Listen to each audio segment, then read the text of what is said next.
देखिए, जो class 10th की बायोलॉजी में हम लोग रिस्पायरेशन चैप्टर कवर कर रहे थे, तो रिस्पायरेशन में हमने रिस्पायरेटरी ऑर्गन आज टॉपिक लिया है। उसके बाद अगला नेक्स्ट जो टॉपिक है रेगुलरिटी, मतलब रेगुलर वे में आ रहा है, तो उसके बाद रिस्पायरेटरी ऑर्गन हमें पढ़ना चाहिए। तो रिस्पायरेटरी ऑर्गन में जैसे हमारे पास लंग्स होते हैं, इन्हें हम रिस्पायरेटरी ऑर्गन्स के नाम से जानते हैं। जैसे जो मैमल्स होते हैं तो उनमें लंग्स पाया जाता है रिस्पायरेशन के लिए। जैसे जो हम सांस लेते हैं, इसके पहले वीडियो में बताया था इनहेल एक्सहेल में, तो उसके लिए एक हमारे पास ऑर्गन होता है जिसको हम लंग्स कहते हैं, वो रिस्पायरेटरी ऑर्गन है। तो ऐसे ही बहुत सारे जानवरों में, जैसे जानवर है छोटे कुछ बड़े, जैसे हम लोअर इन्वर्टिब्रेट या इन्वर्टिब्रेट किसको कहते हैं, तो लोअर इन्वर्टिब्रेट जनरली हम एनिलिडा से पहले वालों को कहते हैं, जो बहुत ही सूक्ष्म होते हैं। जैसे सीलेंट्रेटा है, स्पंज है, निडेरिया है, ये सब लोअर इन्वर्टिब्रेट में आते हैं। फ्लैट वर्म है, जिसमें आपका जो जिसको हिंदी में फीता क्रिम कहते हैं, ट्यूब फीट कहते, मतलब फीता क्रिम जिसको कहते हैं, तो वो जो हमारे पास होते हैं सब लोअर इन्वर्टिब्रेट में आते हैं। बात समझ में आ रही है? तो ये जो लोअर इन्वर्टिब्रेट होते हैं, इनमें जो रिस्पायरेशन होता है, तो रिस्पायरेशन सिंपल डिफ्यूज़न से होता है। मतलब डिफ्यूज़न क्या होता है? डिफ्यूजनिक प्रोसेस होती है जिसमें हायर कंसंट्रेशन से लोअर कंसंट्रेशन की तरफ गैस अपने आप मूव करती है विदाउट सेमी परमेबल मेम्ब्रेन।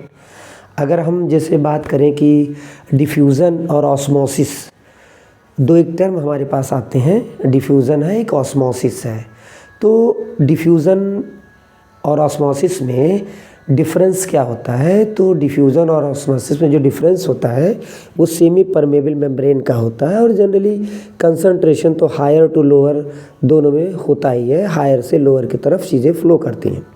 जैसे हमने अगरबत्ती लगाया, किसी कमरे के किसी कोने में अगरबत्ती लगा दिया, तो जो जहाँ से धुआं उठेगा वहाँ जाहिर सी बात है धुएँ का जो CO2 है या जो भी धुएँ के कण हैं, पार्टिकल्स हैं, कार्बन है, उसका कंसंट्रेशन वहाँ पर बहुत ज़्यादा होगा कमरे के और अदर एरिया के अपेक्षा।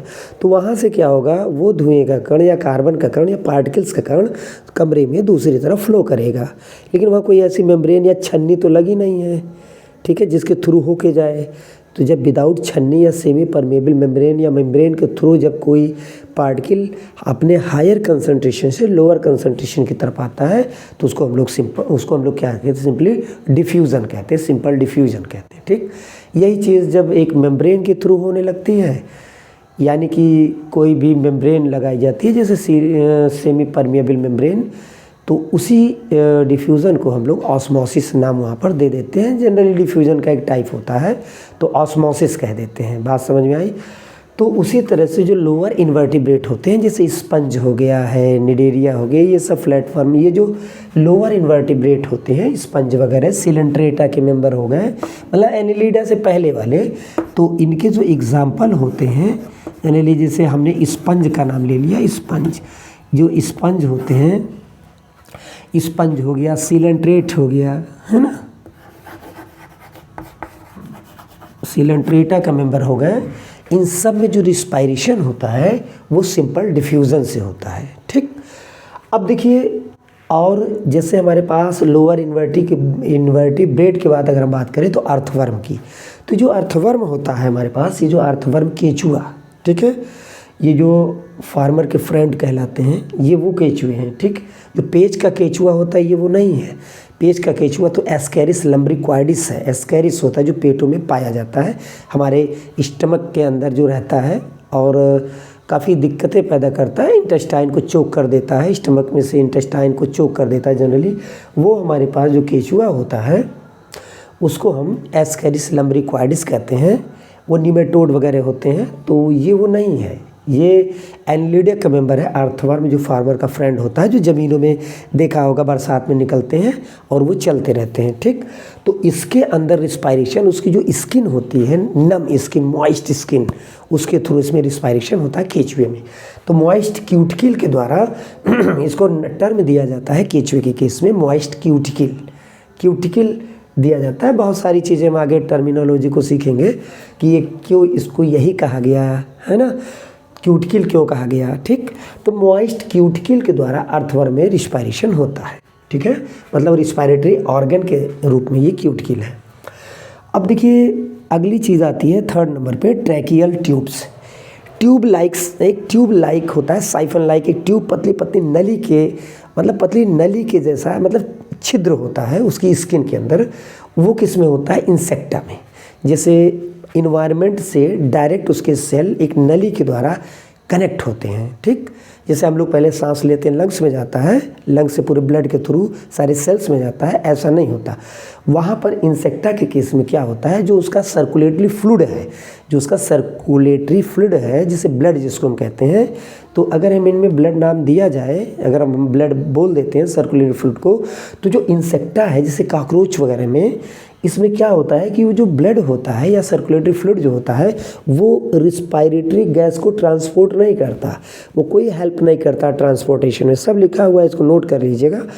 तो इंसेक्टा यानी कि कॉकरोच वगैरह में जो इंसेक्टा के मेंबर हैं उसमें जो है ब्लड उनमें कोई हेल्प नहीं करता।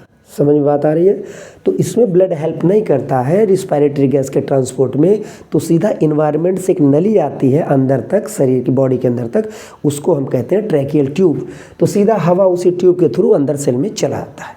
तो इसमें जो ऑर्गन होता है वो ट्रैकियल ट्यूब होता है, रिस्पायरेटरी ऑर्गन। जैसे हमारे अंदर लंग्स, वैसे इसमें ट्रैकियल ट्यूब्स। बात समझ में आई? अगला देखिए हम गिल्स के बारे में बात करें। गिल्स आप बचपन से जानते हो कि मछलियों में गिल पाया जाता है, ठीक है। तो वाटर का फ्लो उसके थ्रू होता है, तो वाटर की जो ऑक्सीजन होती है वो गिल्स क्या करता है, गिल्स के थ्रू उसके ब्लड में, गिल्स में ब्लड का फ्लो होता है, तो ब्लड से क्या होता है, एब्जॉर्ब कर लिया जाता है ऑक्सीजन को, वाटर की ऑक्सीजन को। तो मछलियों वगैरह में, या जैसे हमारे पास जो एक्वेटिक मोलस्का हैं, जो भी पानी के मोलस्कन्स हैं, ठीक, मोलस्का फाइलम में क्या आता है, जैसे जो घोंघा वगैरह होते हैं, स्नेल्स, ठीक। तो मोलस्का जो एक्वेटिक मोलस्क होते हैं या फिशेस वगैरह होती हैं जो पानी में रहते हैं, उनमें जो रिस्पायरेशन होता है वो रिस्पायरेशन हमेशा गिल्स के द्वारा होता है, गिल के द्वारा। मछलियाँ वगैरह ये सब है ना, गिल्स के द्वारा होता है। अच्छा, जब गिल्स के द्वारा रिस्पायरेशन होता है तो उसको एक टर्म दिया जाता है, ब्रैकियल रिस्पायरेशन। देखिए लिखा हुआ है ब्रैकियल रिस्पायरेशन। जैसे फिश वगैरह में जो रिस्पायरेशन होता है वो गिल के द्वारा होता है, जिसको हम ब्रैकियल रिस्पायरेशन का नाम देते हैं, ब्रैकियल रिस्पायरेशन कहते हैं, ठीक है। तो उसको हम ब्रैकियल रिस्पायरेशन का नाम देते हैं। अब देखिएगा अगला है जैसे मॉइस्ट स्किन। तो मॉइस्ट स्किन जो होता है, तो मॉइस्ट स्किन किस में होता है, तो मॉइस्ट स्किन जो होता है वो हमारे पास क्यूटेनियस रिस्पायरेशन कहलाता है। मतलब अगर किसी की स्किन को नम कर दिया जाए और रिस्पायरेटरी गैस उसके बॉडी में, ब्लड के अंदर उसी स्किन के थ्रू एब्जॉर्ब हो जाए, तो उसको कहते हैं, हमारे पास क्या नाम दिया जाता है, क्यूटेनियस रिस्पायरेशन। स्किन के थ्रू रिस्पायरेशन को हम कहते हैं क्यूटेनियस रिस्पायरेशन। तो ये जो क्यूटेनियस रिस्पायरेशन है ये होता है हमारे पास मॉइस्ट स्किन के थ्रू। जैसे एम्फीबिया के मेंबर्स में, जैसे मेढक, राना टिग्रीना, जो हमारे पास राना टिग्रीना, इंडियन फ्रॉग, जो बड़ा सा मेढक होता है राना टिग्रीना, ठीक है। तो उसकी जो, उसमें हालांकि ऐसा होता है, जो हमारे पास मेढक होता है, जो हमने देखा है बड़े बड़े मेढक होते हैं, वो कई तरह से रिस्पायरेशन करते हैं। बक्कल कैविटी, ये बक्कल कैविटी के थ्रू रिस्पायरेशन होता है, ठीक है। लंग्स भी उसमें पाया जाता है, लंग्स। अच्छा, लंग्स पहले मछलियों में नहीं था, फिर एम्फीबिया आया, एम्फीबिया में लंग्स पाया गया, इसलिए वो कूद करके पानी से ज़मीन पर आ गया। एम्फी माने बोथ, यहाँ पर दोनों जगह वो रहता है, पानी में भी रह लेता है, फर्टिलाइजेशन वगैरह के लिए पानी में जाना उसका ज़रूरी होता है।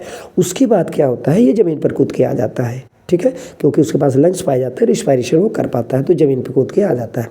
तो एम्फीबिया बक्कल कैविटी के द्वारा, मॉइस्ट स्किन के द्वारा, लंग्स के द्वारा रिस्पायरेशन करता है। और इसमें जब इनके बच्चे होते हैं, जिनको हम टैडपोल के नाम से जानते हैं, तो टैडपोल्स गिल्स के द्वारा भी रिस्पायरेशन करता है।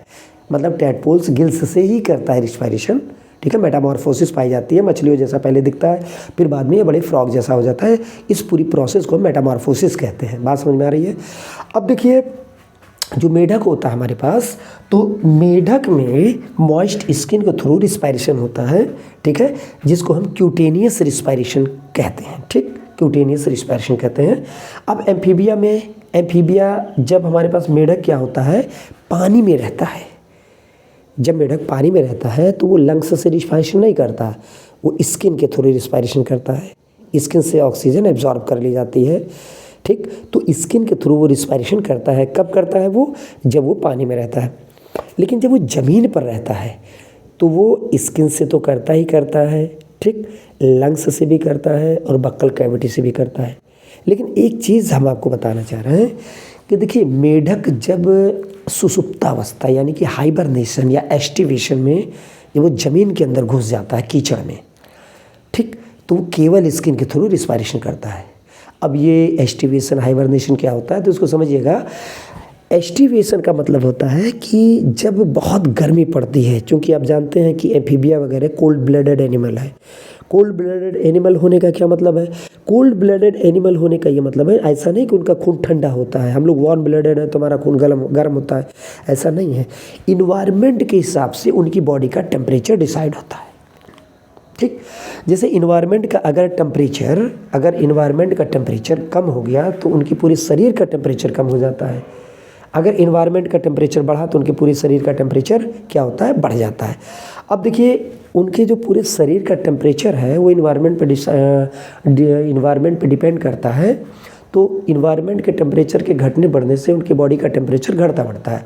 अब आप सोच के देखिए, हमारे बॉडी में एंजाइम पाए जाते हैं जो हमारी मेटाबॉलिज्म में सबसे ज़्यादा, मतलब एंजाइम अगर है तो हम जिंदा हैं। बहुत एंजाइम का क्या काम होता है कि हमारे शरीर में जो मेटाबॉलिक प्रोसेस होती है, जो रिएक्शंस होते हैं, कई सारे केमिकल्स रिएक्शन और भी, तो एंजाइम कैटलिस्ट का काम करता है, तो इसकी रेट को बहुत कई गुना बढ़ा देता है, ठीक। तो ये जो रेट हमारे बॉडी में बढ़ाए जाते हैं एंजाइम के थ्रू, ये लाखों गुना भी बढ़ाए जाते हैं। हमारे पास आरबीसी में बहुत सारे एंजाइम होते हैं जिनकी वजह से लाखों गुना रेट बढ़ जाती है, अदरवाइज हम जिंदा नहीं रह पाते। तो ऐसे ही एंजाइम जो होते हैं वो टेम्परेचर डिपेंडेंट होते हैं। 25 से 35 डिग्री सेल्सियस तक ये बहुत अच्छा काम करते हैं हमारी बॉडी में। तो हम इसी टेम्परेचर में अपने आप को बहुत अच्छा महसूस करते हैं, फंक्शनल रहते हैं। अगर ये टेम्परेचर बॉडी का डाउन कर दिया जाए तो एंजाइम काम नहीं करेंगे और डेथ हो जाएगी हमारी, सिंपली ऐसा समझिए, ठीक। तो है क्या कि जैसे मेढक का या जैसे रेप्टाइल्स हैं, जैसे छिपकली वगैरह हैं, सांप वगैरह हैं, जब टेम्परेचर बहुत कम हो जाता है ठंडियों में, तो ये अपनी बॉडी को सुरक्षा देने के लिए कहीं गड्ढे में, ज़मीन के अंदर गड्ढा बना के छुप जाते हैं, क्योंकि वहाँ टेम्परेचर तो नॉर्मल रहेगा। इन्वायरमेंट से गड्ढे के अंदर का कोई मतलब नहीं है, तो वहाँ गर्म रहता है।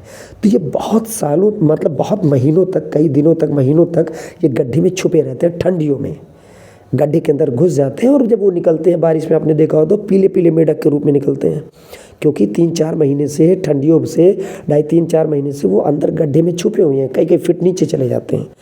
सूरज की किरण नहीं पड़ती है तो ये पीले हो जाते हैं। आई बात समझ में? तो होता क्या है, जब वो ठंडियों में गड्ढे में जाते हैं अपनी सुरक्षा के लिए, क्योंकि उनकी बॉडी का टेम्परेचर मेंटेन रहे और एंजाइम काम करता रहे और वो जिंदा रहें, तो ये जो प्रोसेस होती है, इस जो गड्ढे में जाने वाली उनकी ये जो घटना कहलाती है, जो प्रोसेस होती है, इसको हम हाइबरनेशन कहते हैं। यानी कि मेढक का हाइबरनेशन क्या है? वो गड्ढे में जाना ठंडियों में। लेकिन जब बहुत गर्मी पड़ेगी तब भी तो दिक्कत हो जाएगी। बहुत ज़्यादा जब गर्मी पड़ेगी तब भी ये दिक्कत हो जाएगी, तब भी उनको गड्ढे में जाना पड़ेगा, क्योंकि बहुत ज़्यादा बॉडी का टेम्परेचर बढ़ने पे, मान लो एनवायरनमेंट का टेम्परेचर 45-50 डिग्री सेल्सियस हो गया तो भी मर जाएंगे वो बेचारे, ठीक है, क्योंकि उनकी बॉडी का भी टेम्परेचर उसी के हिसाब से बढ़ जाएगा।